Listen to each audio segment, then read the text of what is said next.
What's up? It's P. Rich from the Hatchet Boys. Today I'm going to be reviewing and discussing Halloween 2, 1981 slasher horror film, directed by Rick Rosenthal and his directorial debut.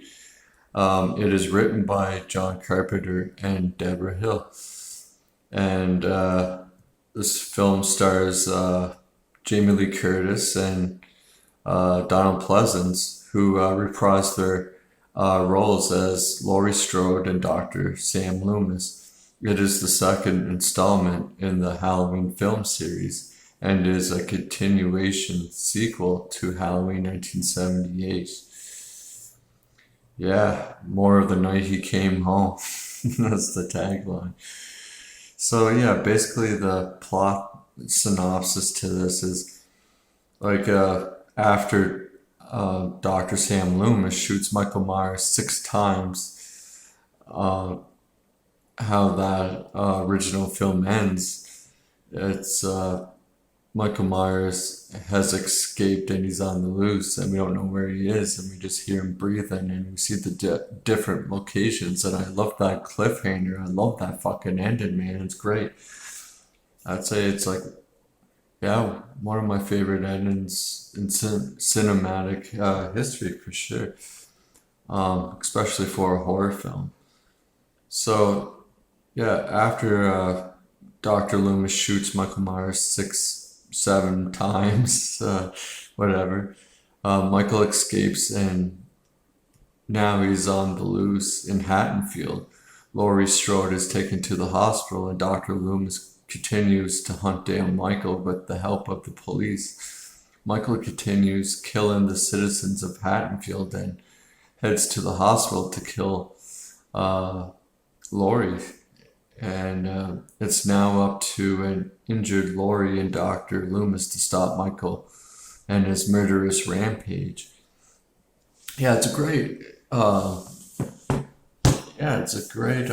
concept, and it's great storyline. Story structure it's good. I like it. Okay, spoiler alert. This movie's been out for for a long ass time, 40 some years.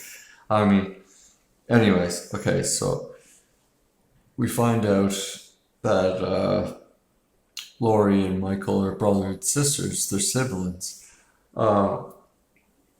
I mean, they could have done without that. They could have just made it like Michael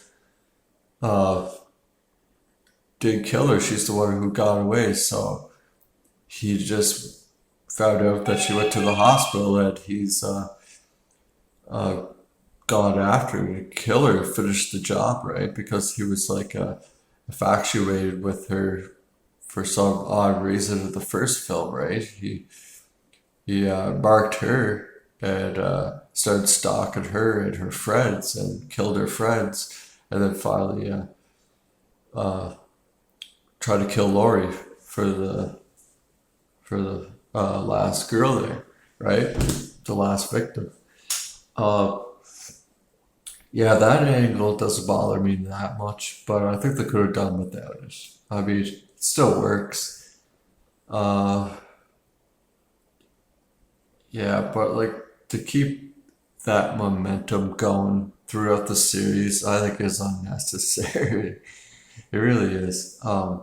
That's one thing I like about David Gordon Green's Halloween film series, that they dropped the whole brother and sister thing.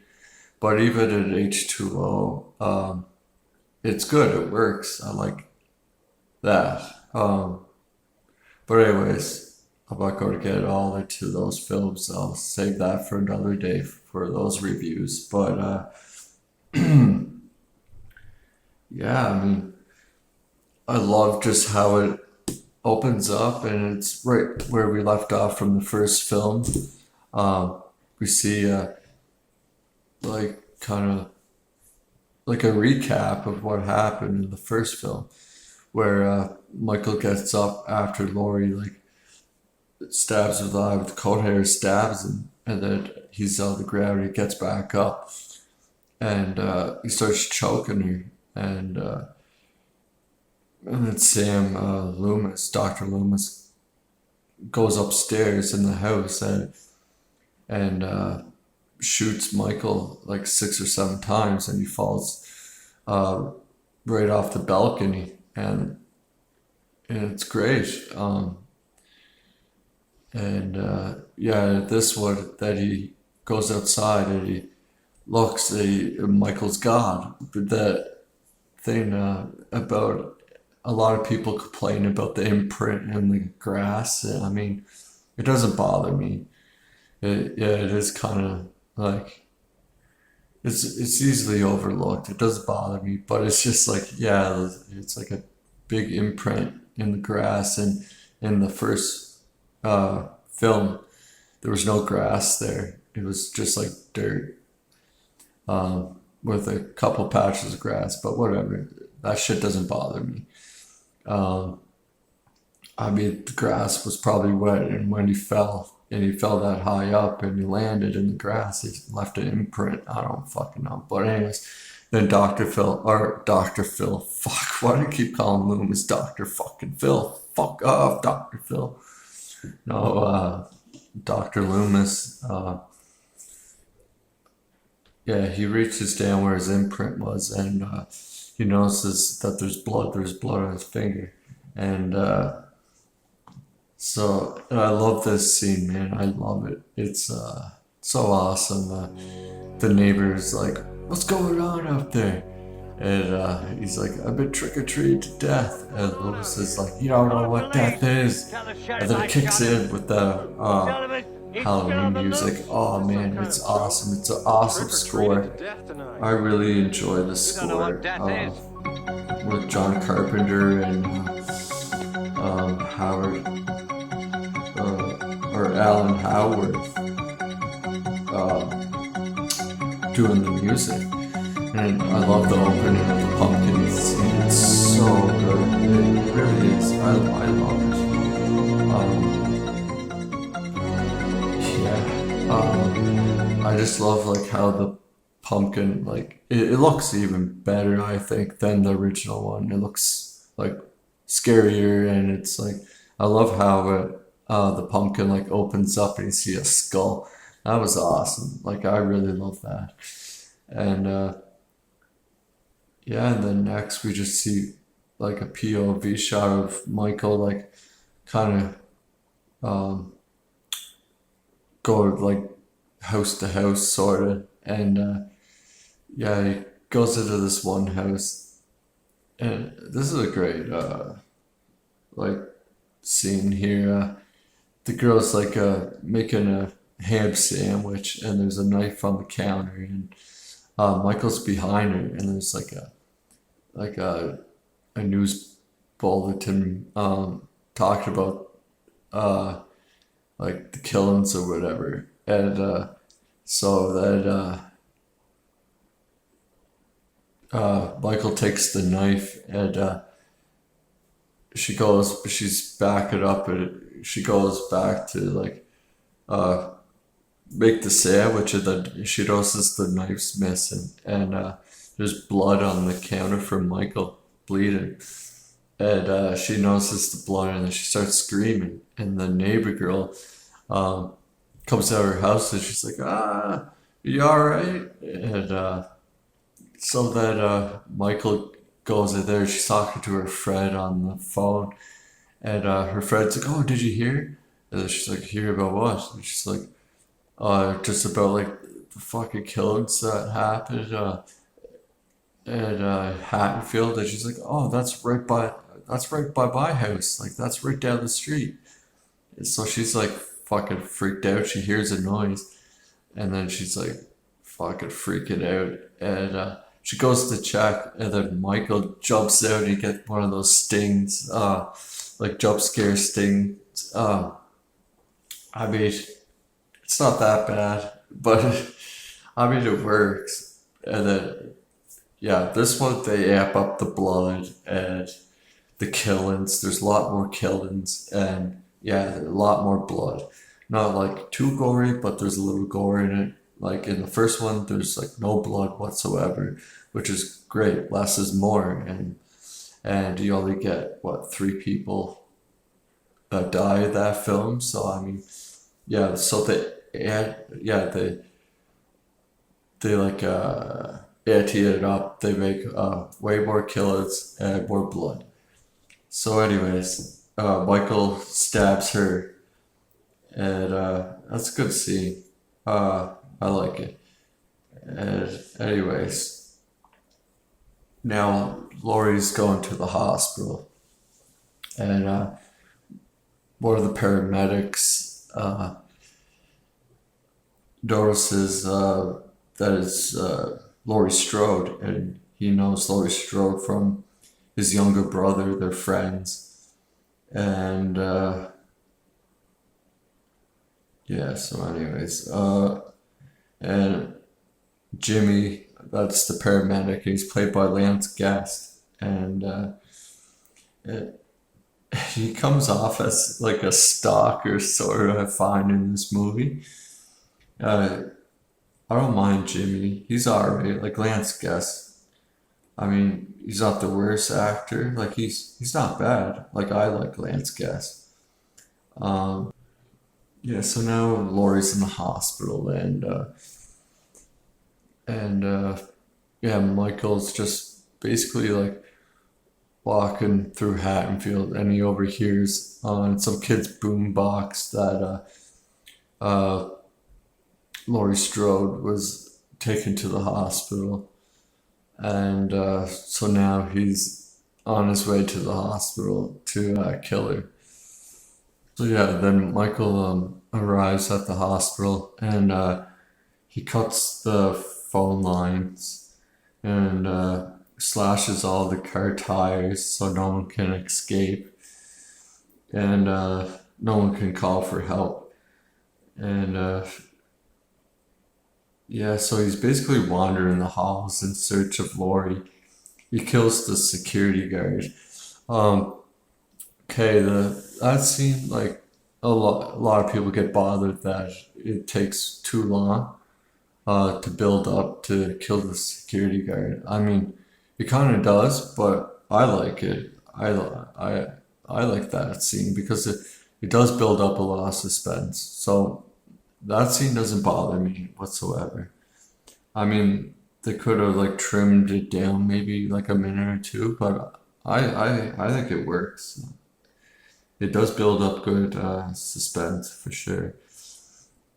So after Michael kills the security guard, he gets a hammer in the back of the or in the head. It's a pretty good kill. Um, so, anyways,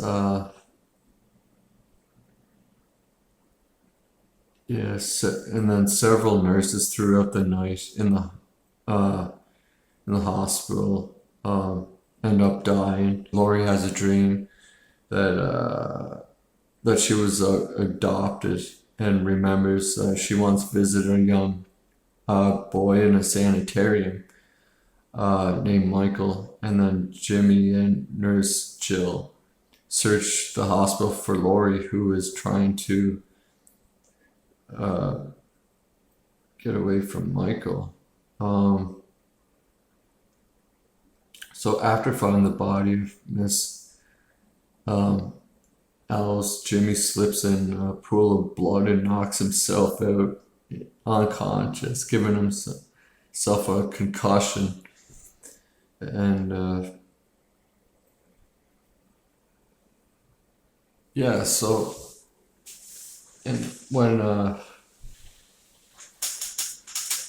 Dr. Loomis is searching for Michael with the police there, and he thinks he sees Michael, and it's not Michael, but he's wearing the same mask. But anyways, he's like, there he is over there, and fuck, man, this cop car plows right into this kid with the same Michael Myers mask on, right into like a TV reporting truck, and fucking explodes, and the guy's on fire, and they don't know if it's Michael or not. And anyways, so that scene, yeah, that scene always kind of made me laugh a little bit. I don't know why. It's just the way, just the way it is, the visual effect of it is just fucking hilarious to me. I don't know why it just is. Anyway, so it ends up being like um, Ben Tramer, I think. um, yeah, it. Another kill. Oh man, it's so fucking great, this kill. So, uh, this Bud guy, he's like a paramedic, uh, and he's dating one of the nurses, and they're in the hot tub, right? Throughout the movie, Bud just keeps trying to fuck this nurse.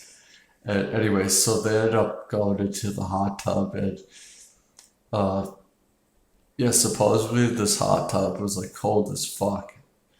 Anyways, but so they're in the hot tub, and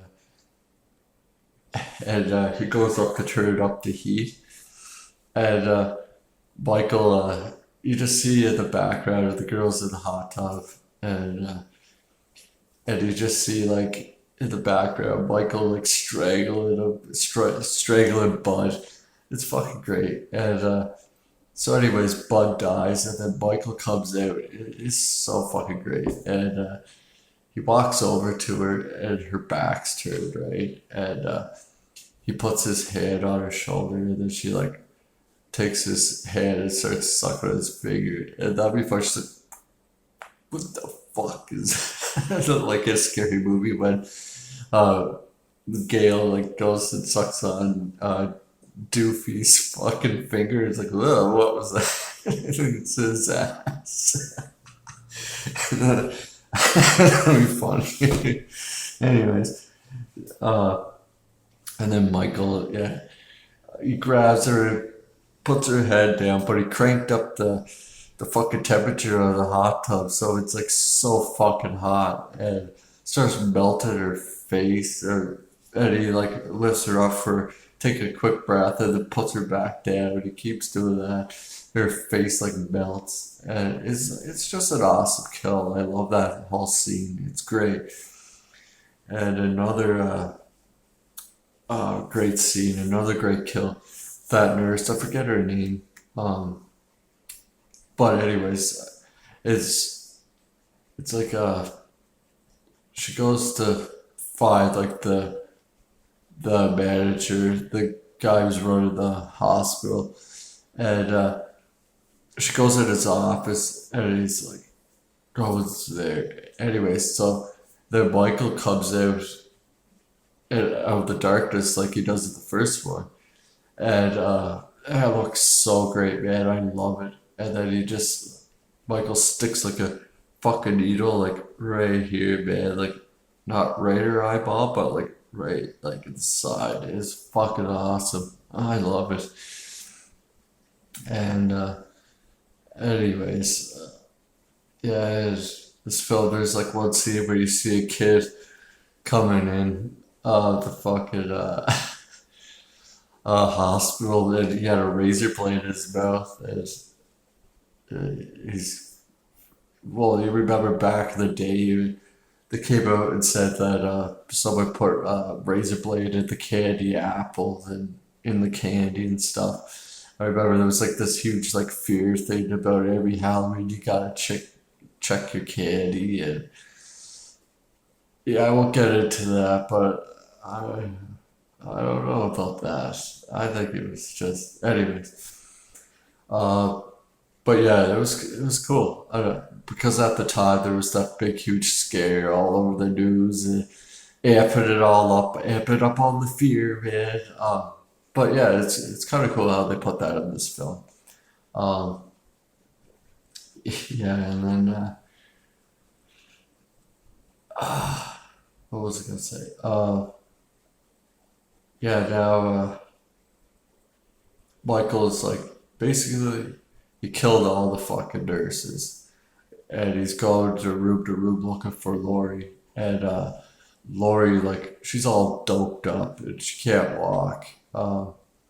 she could barely walk. Anyways, so she's like kind of like hiding room to room two, and Michael goes in her room, and he has a scalpel, and he starts stabbing it, but Laurie put pillows down to make it look like she was in her bed.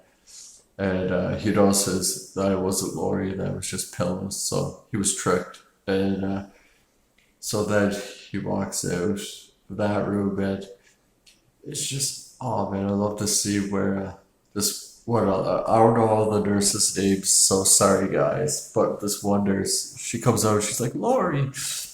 And behind her, Michael comes up behind her and just sticks the scalpel right in her and lifts her up. Oh, I love this scene. Another great fucking scene, man.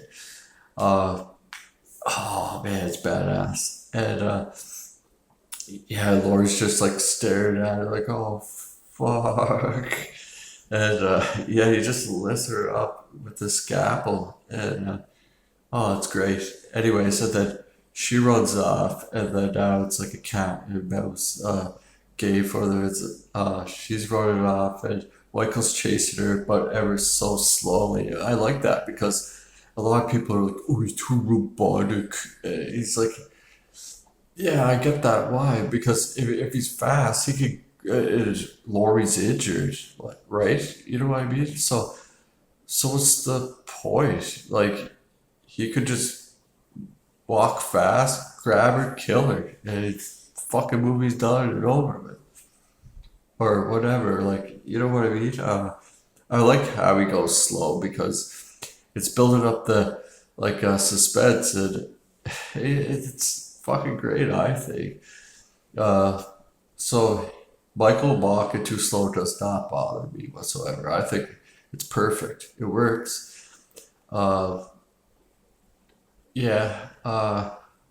So anyway, so that she ends up in the parking lot, and she she notices all the tires are flat. She can't go anywhere, so she goes in one car, and fucking Jimmy comes out, and he goes in the car, and yeah, he's like got a fucking major concussion, and so anyways, he like passes out, and his head hits the car horn, so the car horn's going off, and Michael's gonna know that they're out of the parking lot now, and yeah, so Laurie pushes his head off, and she ducks down on the passenger side, and just waited, and then we go back to Sam Loomis, and I guess Michael earlier that night or whatever broke into the elementary school, and uh,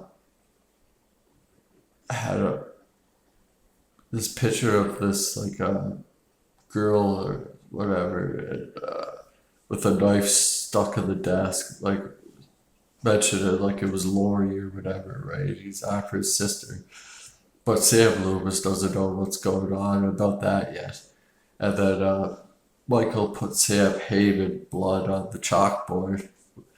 And, and then Nurse Marion, that we get in the first film, she's back. And she uh, says that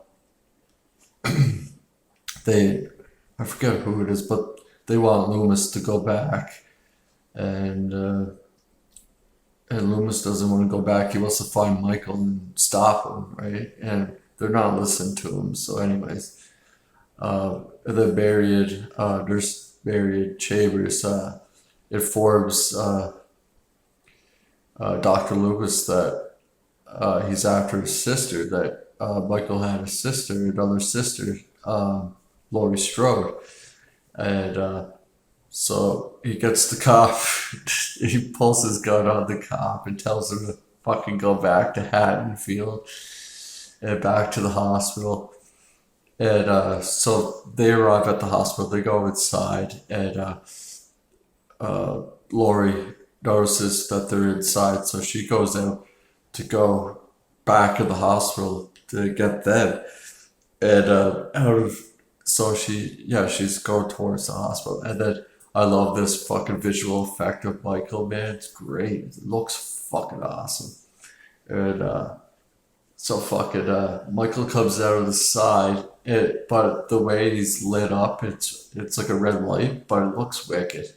And I just love how it's like you get the sound effects like that sting jump scares sort of we talk about it, that the music starts uh like going. Oh man, it's awesome. So now Michael's going towards Laurie to get her, and she ends up at the door, and she's like knocking on the door to let her in, and they let her in, and she says like Michael's out there, and then Michael just walks right through the glass. I love that too, man. It looks fucking great. I mean, yeah, I like it. And, anyway, so and then the cop shoots him, or Loomis shoots him, right? Yeah, Loomis shoots him like 6 or 7 more times, and Michael falls to the ground, and the cop goes to check on him, and Loomis is like, "No, don't go near him. Don't go near him." And fucking uh, the cop's a fucking idiot, and he does. And Michael fucking kills the cop. That's great too. And then uh, well, Nurse Mary left the hospital to go get more help, but so now it's Laurie and Dr. Loomis, and they're trying to find a place to hide in the hospital, and they end up in this one room where there's like these oxygen tanks. They're like explosive, like oxygen tanks or gas, whatever it is. And so Michael ends up busted through the door. He goes in the room, and uh, Loomis ends up getting stabbed. And so now Laurie takes Dr. Lewis's gun and shoots it. I don't know how the fuck she did this, but shoots him twice, both shots in each eye. And this is another great visual effect. So Michael gets shot in both eyes, and then the blood starts pouring down the white mask. Oh man, it looks fucking awesome. He's like, oh, like that, and now he can't see. And he's like fucking swinging his fucking scalpel trying to stab Laurie and kill her. And she's just kind of moving out of the way or whatever. But she's making too much fucking noise. She's like, anyways. And then Dr. Loomis gets up, and he starts turning on the gas to like block his hearing because he can't see. And if he can't hear, then he's like, doesn't know where they are whatsoever. So I guess he must have fucking blow up the room too to kill Michael. So he turns on all the gas, like the valves or whatever, and then uh, yeah, he lights his lighter. Well, he gets Laurie to get out of the room, and he lights the lighter. The whole fucking room just like explodes, and fucking, oh man, it's awesome. And if they were not to make any more, like, that's what they had in mind. This is how they finally kill off Michael, right, for the sequel. And they did go out with a bang in this one. It was fucking awesome. I think this is the best way Michael dies in any of the movies. 100%. Not in a fucking meat grinder like they do with Halloween Ends. The fuck off. Anyways, yeah, so the whole room like fucking explodes, and then you see Michael come out engulfed in fucking flames, man. He's still walking. And Dick Warlock, that's who plays Michael Myers in this film. He did a great job, I think. But he does all his stunts, all his own stunts. It was awesome, man. So he did the firewalk.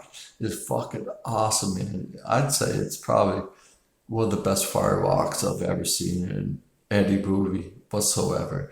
Anyways, so Michael's like still like coming after Laurie up in fucking flames. Then he finally like collapses on the floor. And then it cuts to the next day and Laurie's going to the ambulance and that's how it basically ends. And then we just see Michael's mask on fire up in fucking flames and we get that Mr. Sandman song. And that's how it ends. And I fucking love it, man. I love that movie. As a kid, I always liked this one better. But yeah, I like this one way better. Well, I like this one the best out of all the Halloween films at the time. Um, yeah, for now, I prefer the first one over this one, but not by much. Like, I fucking love this movie. I do. And yeah, my first impression of this movie was just like, oh man, I fucking loved it. And I think I was like 7 years old after watching the TV version of the original film on one Halloween night. I was like, oh, this is fucking awesome. I went to the movie store to go see if there was any more Halloween films, and sure enough, when I went in the horror section, there was. I saw the cover to this movie, and I love the fucking cover with the jack-o'-lantern and just like the kind of skull face to it. It looks so evil. I love it, man. I fucking love it. And anyways, so yeah, I rented it, and I like skipped school the next day so I could watch it, and I fucking loved it, man. I fucking love this movie. And yeah, so I always loved this movie, so that's my first impression. Uh, and I liked it better than the first one. Um, yeah, I mean,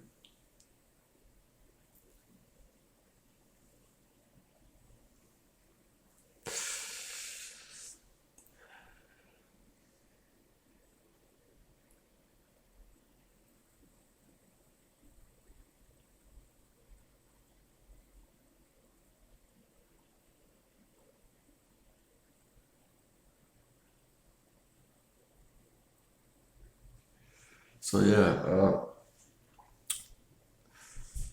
the characters, yeah, they're all good. Most of them. Um,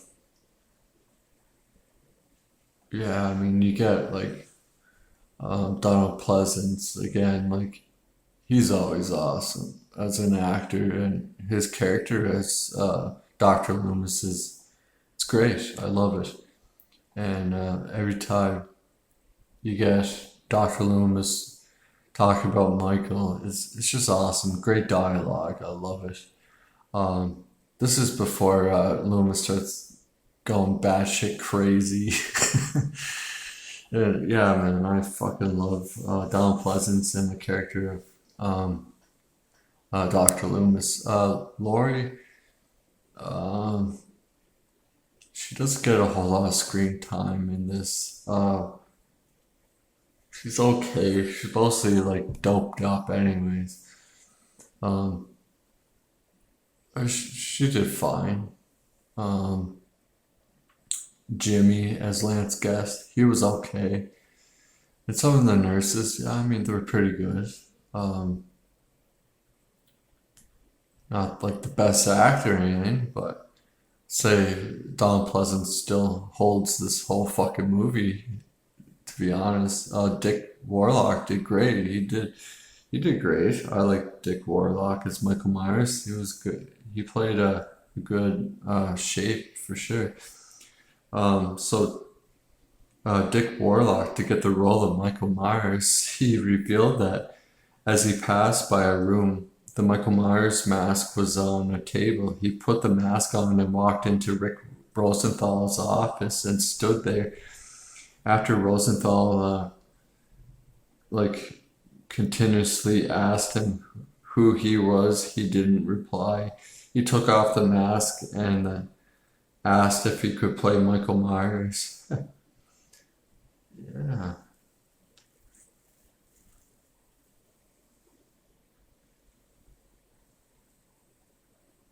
So yeah, like Jamie Lee Curtis, she had short hair and she wears a wig in this film. I mean, you can tell she is wearing a wig, but it's not like completely noticeable. I find it's not like horrible, but you could tell it is a wig. Uh, I know some people like it bothers them, but I don't give a shit about stuff like that. Um, yeah, and at around 11 minutes, the voice of Alice's friend heard over the telephone is the voice of Nancy Loomis, who played Annie in the first film. Yeah, that's her name, Alice. Or, yeah, Alice, the girl who dies at the first of the film. Yeah, Alice. Not the best kill, but it's not bad. Yeah, so anyways, uh, getting into the technical elements in this film. Um, yeah, I mean, story structure is great. I like it. The storyline is good. The concept is good. Like I mentioned before, just the whole brother and sisters thing. I mean, it works, but you could have done without it and it still would have worked. The practical effects are better in this one than the original one. Yeah, the makeup, like special effects, practical effects are, yeah, they're good. Uh, Not like outstanding, like amazing or anything, but they're good. They're decent. I mean, they're alright. Uh, yeah, the lighting in this film, it's good. Yeah, it reminds me of the first film. Um, yeah, I like that red light, like I mentioned when Michael steps out in the parking lot and see it all like lit up in red. That looked great. Yeah, so the lighting and the color in this film is good. It feels exactly like the first film, like right where you left off. It's a great continuation. It's a great sequel. I love this fucking sequel. I love it. Yeah. The sound effects, not the best. Uh, Not horrible. All right. The camera work I think is great. Uh, yeah, the cinematographer Dean Cundy, he's great. I really like Dean Cundy. And his cinematography in movies, it's great. And yeah, there's a lot of good shots in this movie. Yeah, the camera work is well done, I think. The music, like once again, like John Carpenter's fucking, oh man, the music's awesome. Uh, it's a lot like the first film, but with a few tweaks, new tweaks here and there. Um, and Alan Howarth, yeah, he helps John Carpenter with the music score in this film, and Alan Howarth's great. I like him. So yeah, this film, um, yeah, it came out October 30th, 1981, and the budget was $2.5 million. It's whew, a big budget. Like it's pretty big budget. Like what the first film wasn't that big at all. It was 300,000, wasn't it? I'm pretty sure. So yeah, this was stepped its budget up a lot, 2.5 million. At box office overall, 25.5 million in North America. Like, it did alright. Nothing like amazing, but it did alright. It definitely made its money back a lot more. But yeah. Throughout, Carpenter did direct a good portion of this film and wrote the screenplay. So, I mean, like, it does feel like a John Carpenter film. And,